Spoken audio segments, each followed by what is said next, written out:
Pertama-tama, coba bayangin kamu lagi main game, up level susah banget, dan tiba-tiba mati.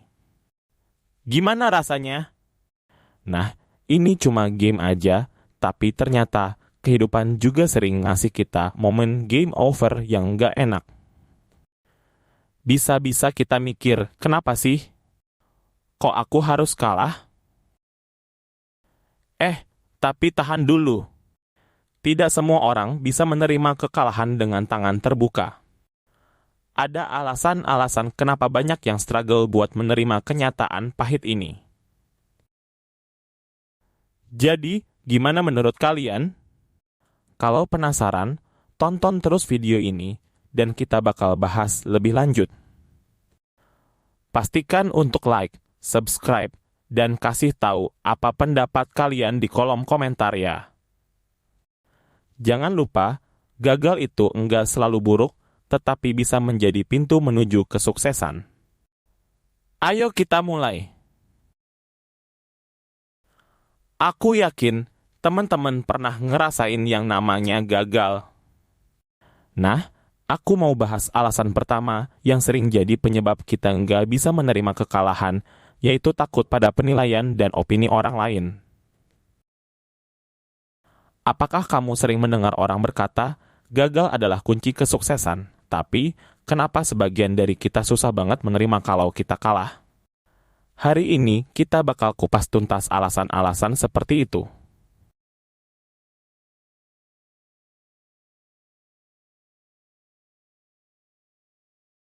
Kadang kita takut gagal karena mikirin apa kata orang. Kita kayak ngerasa kalau kegagalan itu kayak spotlight dan semua orang bakal nontonin kita. Gak enak banget tentunya. Kayaknya dunia bakal hancur kalau kita nggak berhasil. Jadi, kita terus mikirin gimana kalau orang-orang ngasih kita nilai buruk.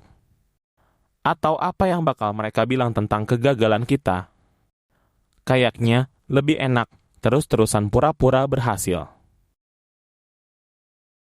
Seringkali terjadi di lingkungan kita atau bahkan pengalaman kamu sendiri.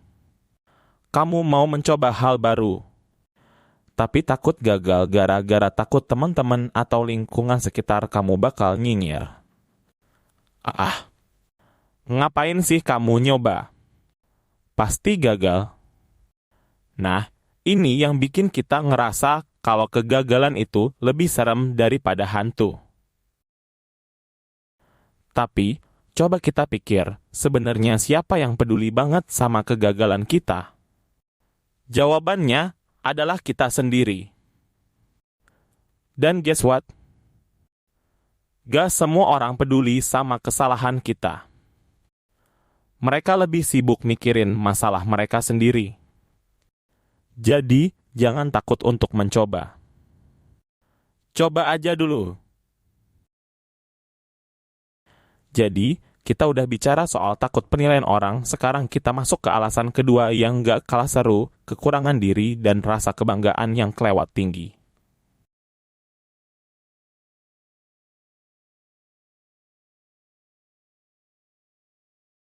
Kita punya kebiasaan membandingkan diri kita dengan orang lain, bukan?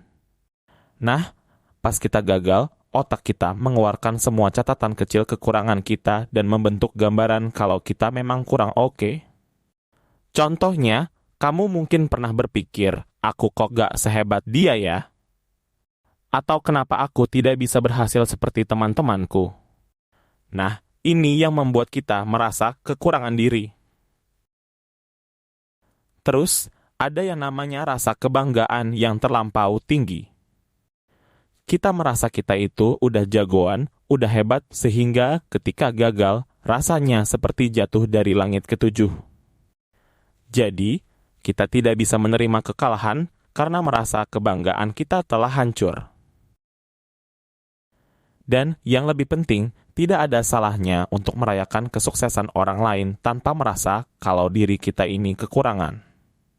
Setiap orang punya perjalanan dan waktunya masing-masing untuk bersinar.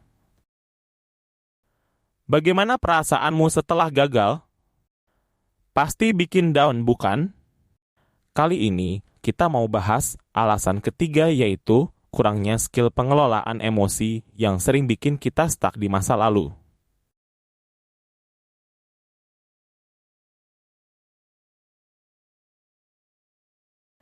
Kalau tadi kita udah ngobrolin takut sama penilaian orang dan kebanggaan yang tinggi, sekarang kita masuk ke aspek yang gak kalah seru, yaitu kurangnya keterampilan pengelolaan emosi.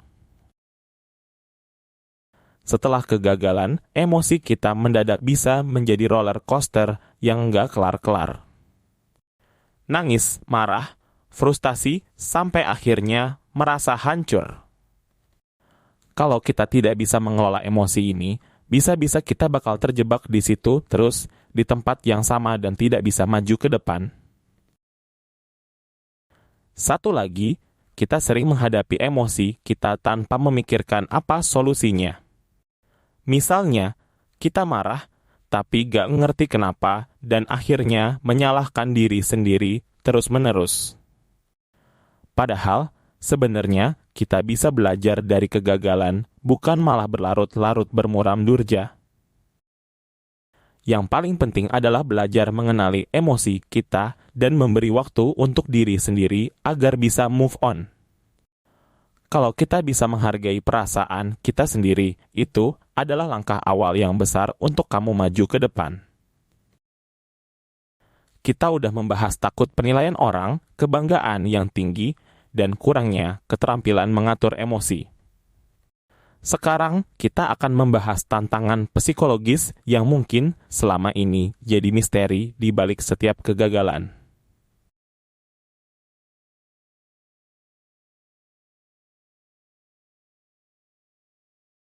Pertama, kita mulai dari yang paling dasar, yaitu ekspektasi yang tinggi. Terkadang kita mempunyai ekspektasi yang luar biasa dari diri sendiri, dan pas gagal, kita merasa kecewa berat dan merasa seperti mengecewakan orang lain. Apa kalian pernah berpikir kalau setiap usaha yang kita lakukan harus langsung sukses? Kenyataannya tidak selalu berhasil, teman-teman. Tapi seringkali, pikiran seperti itu justru membuat kita patah hati dan merasa gagal total. Yang kedua, ada orang yang merasa takut untuk mencoba lagi dan takut menghadapi kegagalan. Kalau kita tidak bisa mengatasi hal ini, kemungkinan besar kita akan terjebak di zona nyaman dan tidak akan berkembang. Tapi sebenarnya, tantangan psikologis ini seharusnya menjadi sahabat kita dalam proses pembelajaran. Kita tidak bisa menjadi juara tanpa merasakan kegagalan. Jadi, alih-alih takut pada tantangan ini, sebaiknya kita peluk erat dan menjadikannya sebagai mentor terbaik kita. Bagaimana caranya? Pertama, menetapkan harapan yang realistis.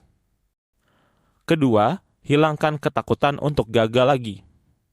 Dan yang ketiga, melihat setiap kegagalan sebagai kesempatan untuk tumbuh dan berkembang. Kita telah mengupas berbagai rahasia di balik kenapa kita susah untuk menerima kekalahan. Sekarang, yang penting kita tidak sendirian. Setiap orang pasti pernah merasakan hal yang sama. Ingat, setiap kegagalan itu sebenarnya adalah guru terbaik kita. Jangan takut untuk terus mencoba, jangan takut untuk terus belajar. Di balik setiap kegagalan, pasti ada hikmah dan pelajaran yang bisa membentuk kita jadi versi terbaik dari diri sendiri. Jangan lupa, sharing is caring. Ayo, ceritakan pengalaman kalian tentang mengatasi kegagalan di kolom komentar. Kita semua bisa belajar dari satu sama lain. Dan tentu saja, kalau kalian suka video ini, beritahu kami dengan cara like dan subscribe. Biar kita bisa terus berbagi dan menceritakan topik seru lainnya. Terima kasih untuk semua teman-teman yang udah nonton. Tetaplah luar biasa, tetap positif, dan sampai jumpa di video berikutnya.